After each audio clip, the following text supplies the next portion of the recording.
Hello everybody and welcome back to the channel. So I just want to say thanks to everybody who's been tuning in and enjoying and liking my videos.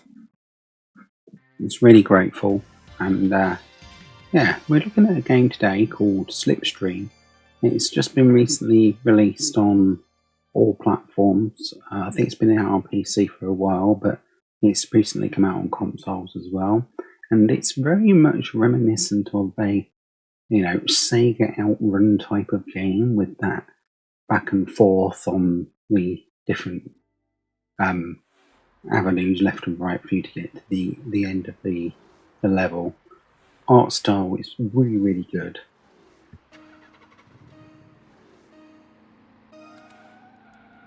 So it starts you off on the game with actually like a tutorial mode, which was really good, and it taught you how to do the drifting from left and right.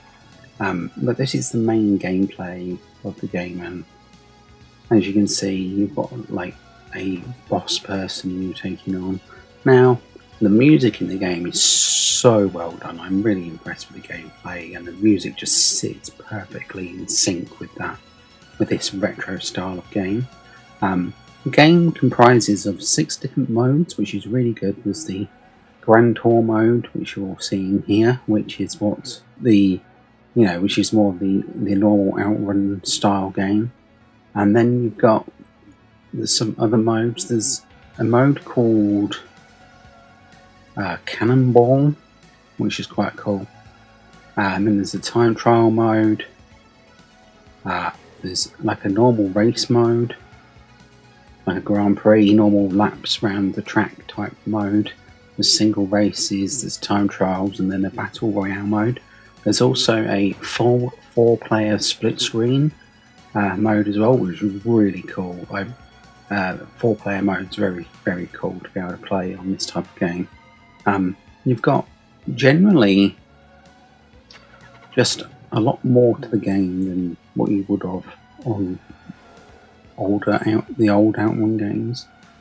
There's really cool different things that you can also do with the fact that you can play the game at different speeds, which I thought was very smart. You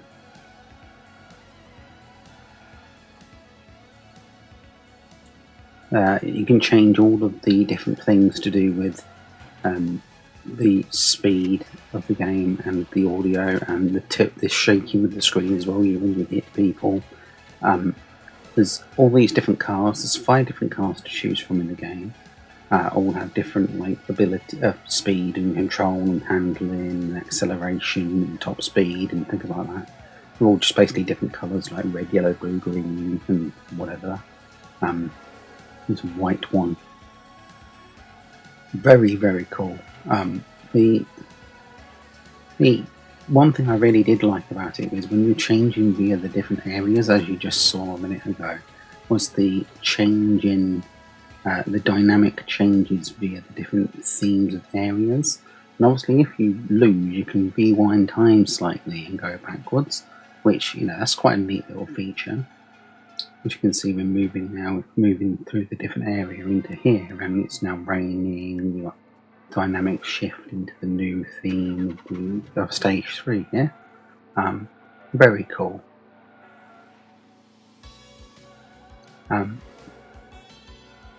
have played it quite a lot and gone through all of the different areas, and I've played through all of the different level styles as well. So the time trial mode was quite fun. I did like the fact that there is the normal single arcade race where you can just race around laps with like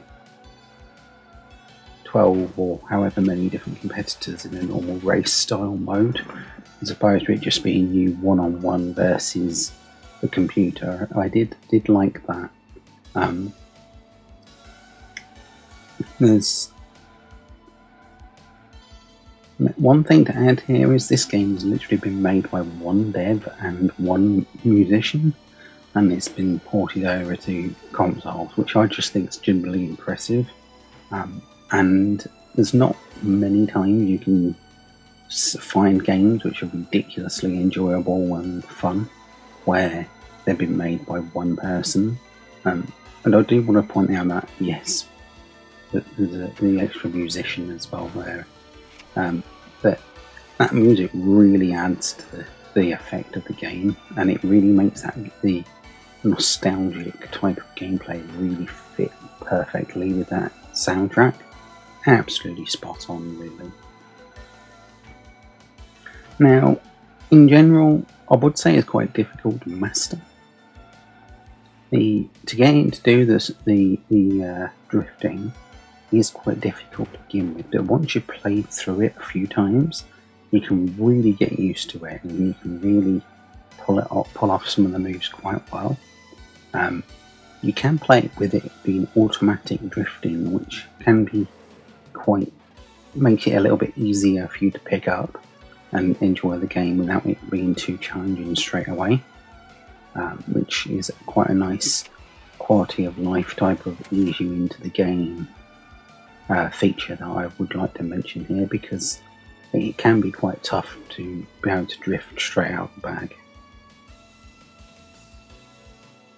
Other than that, I think the game absolutely awesome. It's really fun. Like I say, the graphical style is really, really well done. The music's really good, and generally, I love that vibe that the menus and everything give off. As you can see, there's the full track list here with the normal lap mode.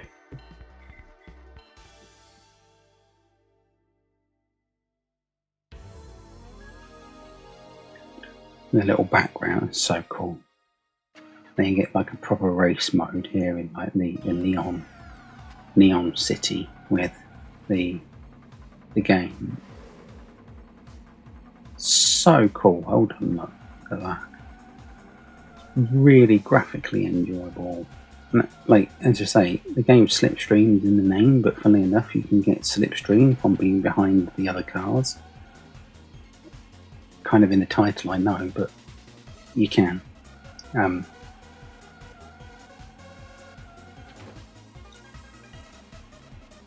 Such a fun game. But anyway, I did want to highlight it here on the channel because it is quite a new indie to console platforms and has just released on the 7th.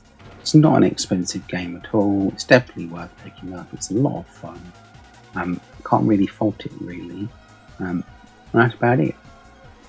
If you do want to ask me anything else, just drop me a note down below and I'll get back to you. Otherwise, thanks for joining me here on the channel, and I'll catch you on the next one. Thank you very much, and goodbye.